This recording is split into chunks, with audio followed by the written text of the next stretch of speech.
Selamat pagi anak-anak, jumpa lagi dengan Ibu dalam pembelajaran jarak jauh bahasa Indonesia. Pada pertemuan hari ini, kita akan mempelajari materi pidato.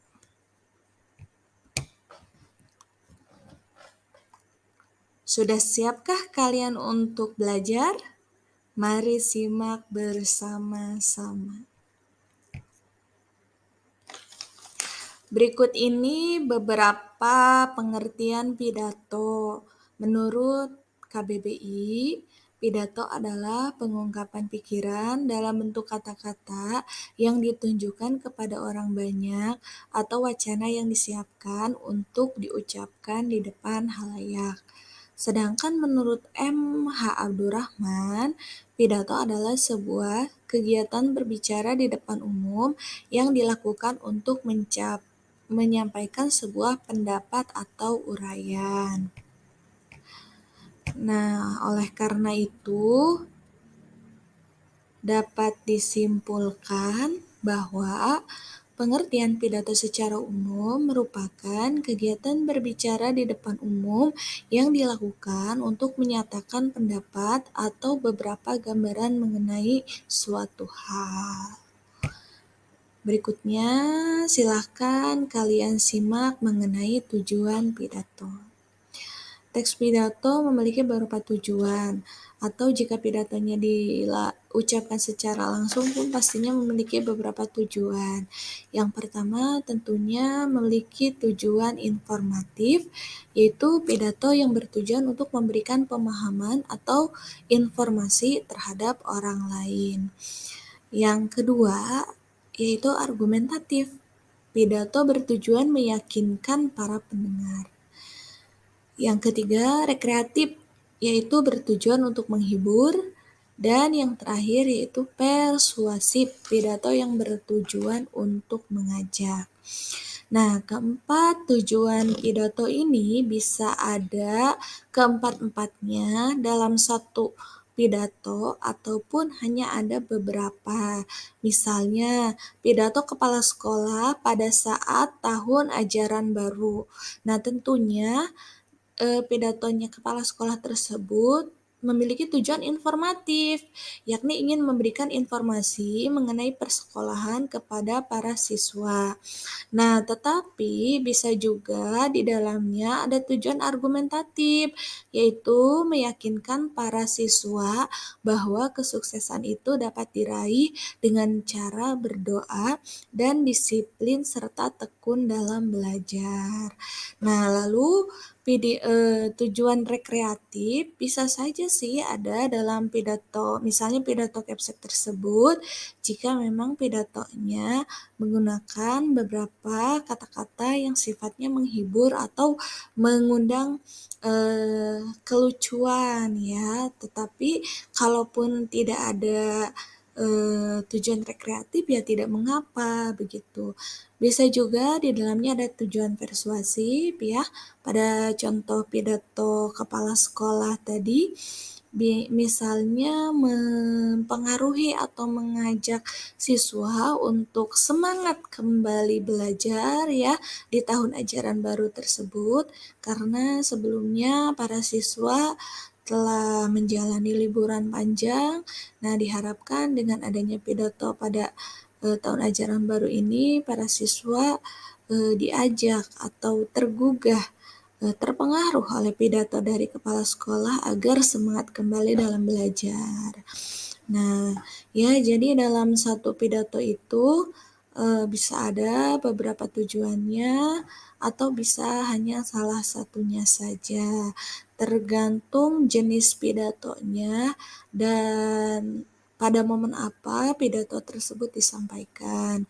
Tetapi pada umumnya tujuan yang selalu ada dalam pidato tentunya tujuan informatif, yaitu memberikan informasi. Berikutnya, Mari kita bahas dan simak mengenai struktur teks pidato.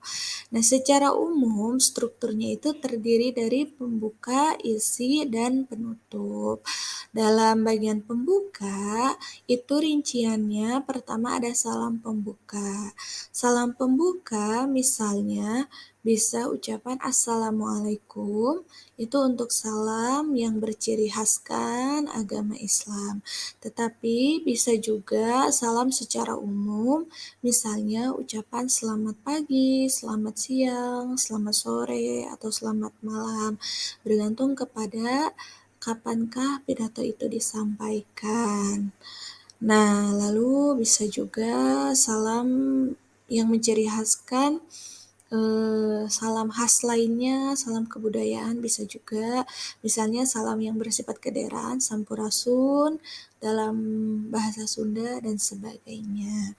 Lalu ucapan penghormatan. Ucapan penghormatan ini ditunjukkan untuk beberapa yang hadir tentunya mereka ini adalah orang-orang yang memiliki jabatan biasanya. Misalnya pidato perwakilan siswa pada saat acara perpisahan sekolah. Ucapan penghormatan itu sebaiknya yang pertama adalah ditujukan kepada kepala sekolah. Nah, karena kepala sekolah ini adalah yang memiliki jabatan tertinggi di sekolah, maka alangkah baiknya menggunakan sapaan yang terhormat.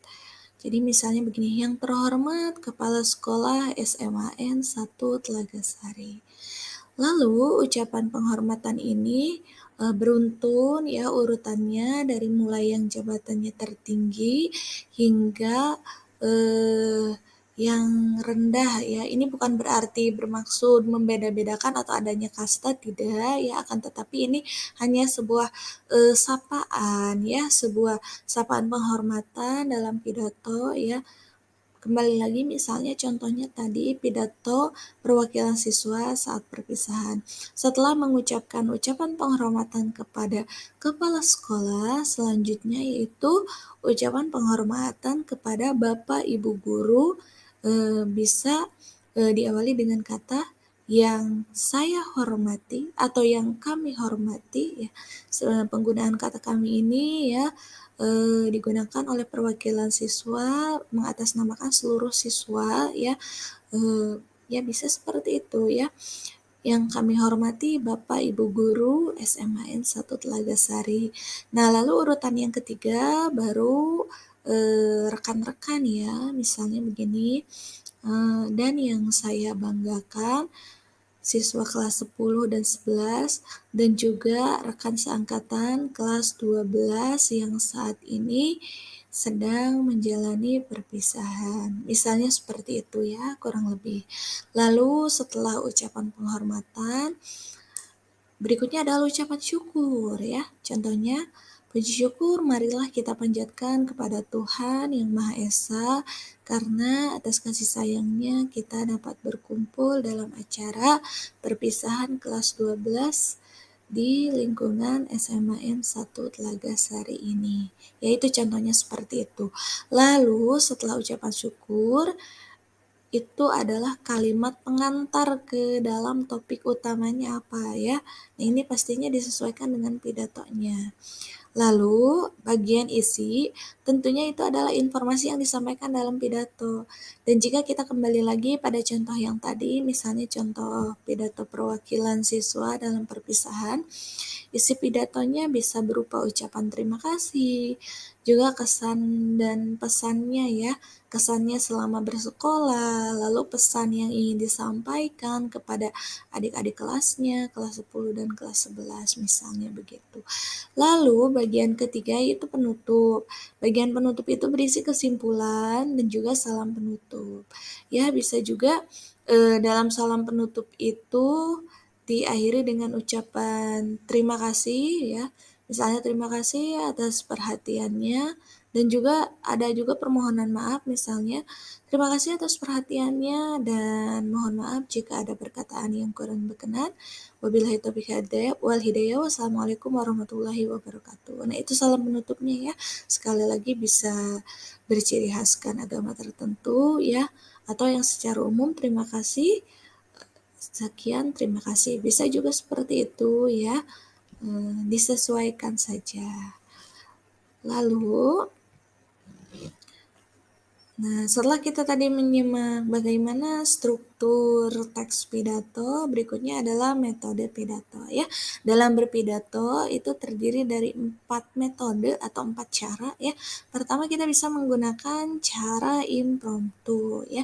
Impromptu ini merupakan suatu metode pidato yang dilakukan secara langsung atau spontanitas tanpa persiapan terlebih dahulu. Ya, misalnya dalam sebuah acara, katakanlah acara tentang peresmian sebuah jembatan dalam suatu kampung. Lalu di situ kepala desa diminta untuk berpidato. Nah, kepala desa ini tanpa persiapan terlebih dahulu langsung maju ke podium ya dan berpidato. Nah, itulah teknik pidato secara impromptu. Lalu yang kedua ada metode naskah ya. Metode naskah ini adalah metode berpidato dengan cara membacakan teks yang telah ditulis. Selanjutnya yang ketiga adalah memoriter. Memoriter adalah metode berpidato dengan cara menghafal naskah atau teks pidato terlebih dahulu. Dan yang terakhir adalah metode ekstemporan. Metode ini merupakan metode berpidato dengan terlebih dahulu menyiapkan konsep pidato secara garis besar dengan membuat catatan-catatan kecil ya. Jadi metode ekstemporan ini pada saat berpidato kita hanya membawa catatan kecil yang berisi garis besarnya saja. Biasanya itu isinya ya, yang berkaitan dengan isi. Tujuannya ya supaya apa yang akan disampaikan lebih terarah gitu ya.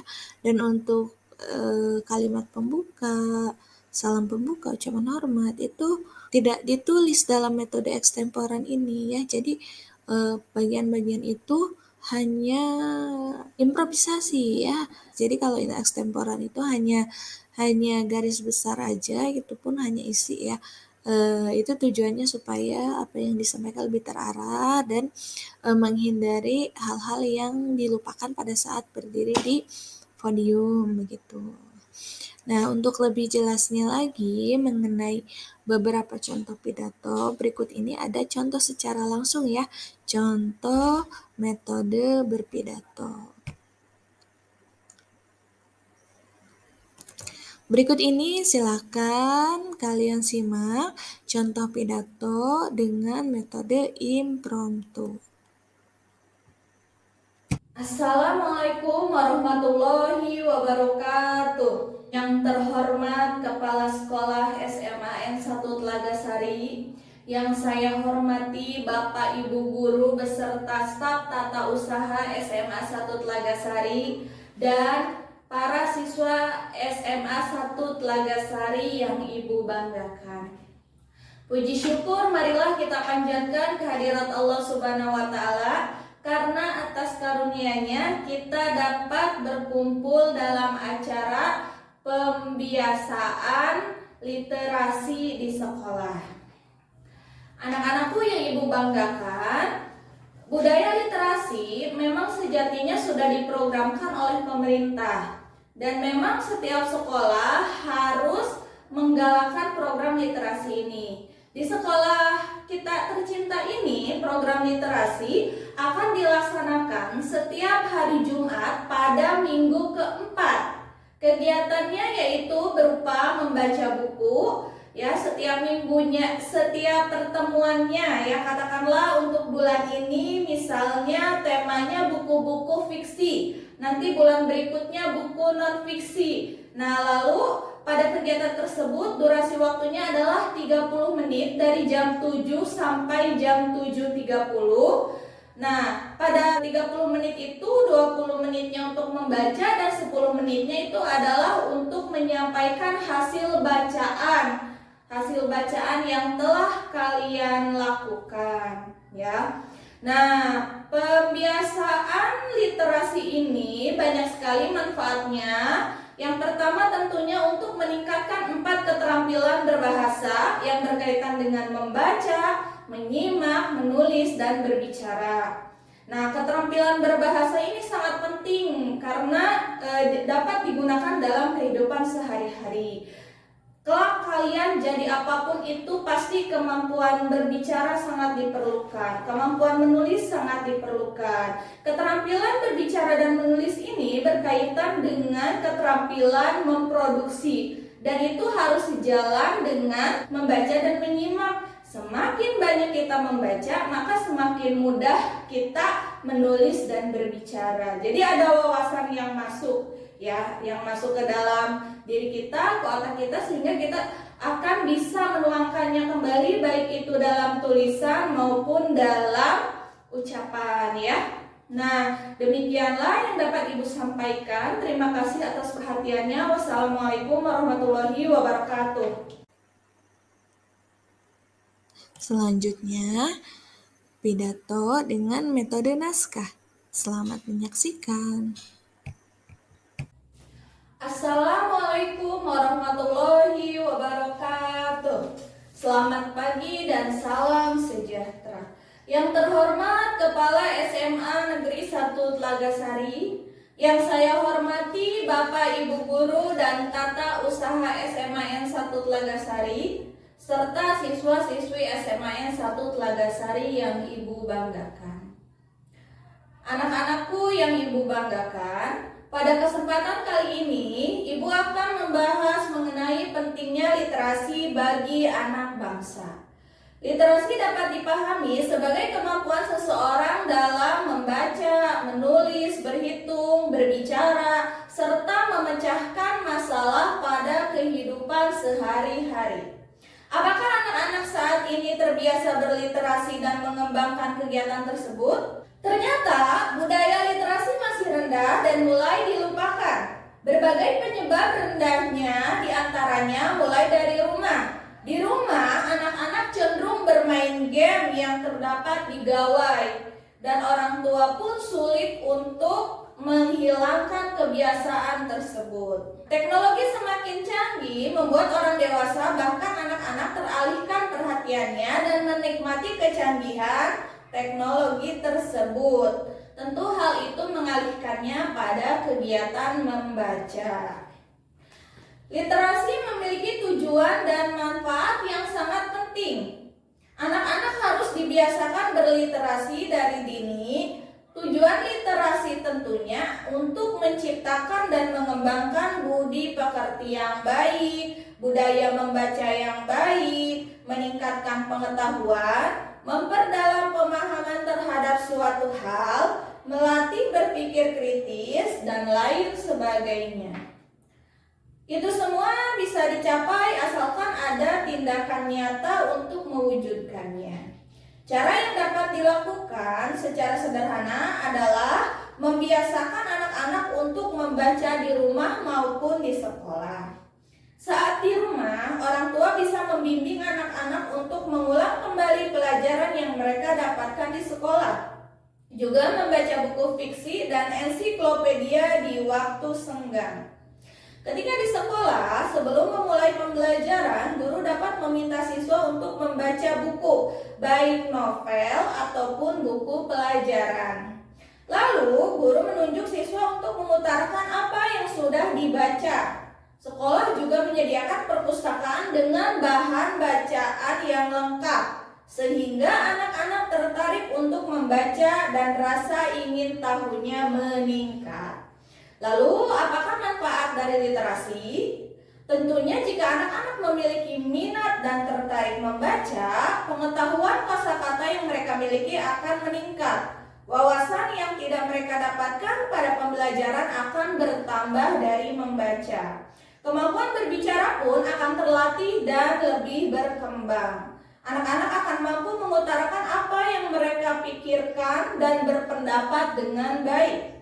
Ketika membaca dan menerima informasi serta wawasan yang luas, anak-anak akan memiliki pertanyaan-pertanyaan sehingga membuat mereka berpikir secara kritis dan menganalisis suatu hal secara komprehensif. Anak-anak akan lebih fokus dan juga berkonsentrasi dalam belajar. Nah, serta mampu menulis dan merangkai kata dengan baik karena telah membaca berbagai macam bacaan. Jadi kesimpulannya, manfaat dari literasi ini dapat meningkatkan keterampilan berbahasa yang berkaitan dengan membaca, menulis, berbicara, dan juga menyimak.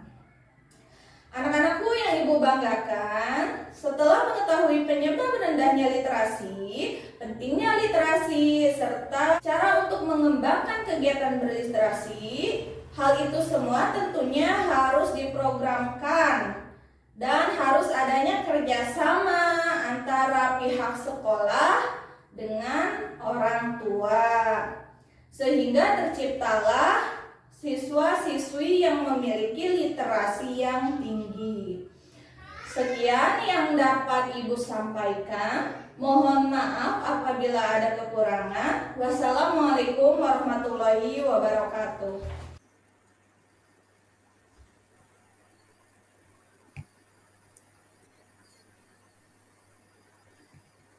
Nah, selanjutnya pidato dengan cara menghafal atau biasa disebut metode memoriter.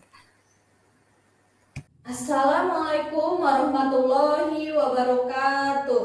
Assalamualaikum warahmatullahi wabarakatuh. Selamat pagi dan salam sejahtera. Yang terhormat Kepala Sekolah SMAN 1 Telaga Sari, yang saya hormati Bapak Ibu Guru dan staf karyawan tata usaha SMAN 1 Telaga Sari, serta siswa-siswi SMAN 1 Telaga Sari yang Ibu banggakan. Pertama-tama marilah kita panjatkan puji syukur kehadirat Allah Subhanahu wa taala karena atas karunia-Nya kita dapat berkumpul di sini dalam acara peringatan Bulan Bahasa. Anak-anakku yang Ibu banggakan, bulan Oktober ditetapkan sebagai bulan bahasa.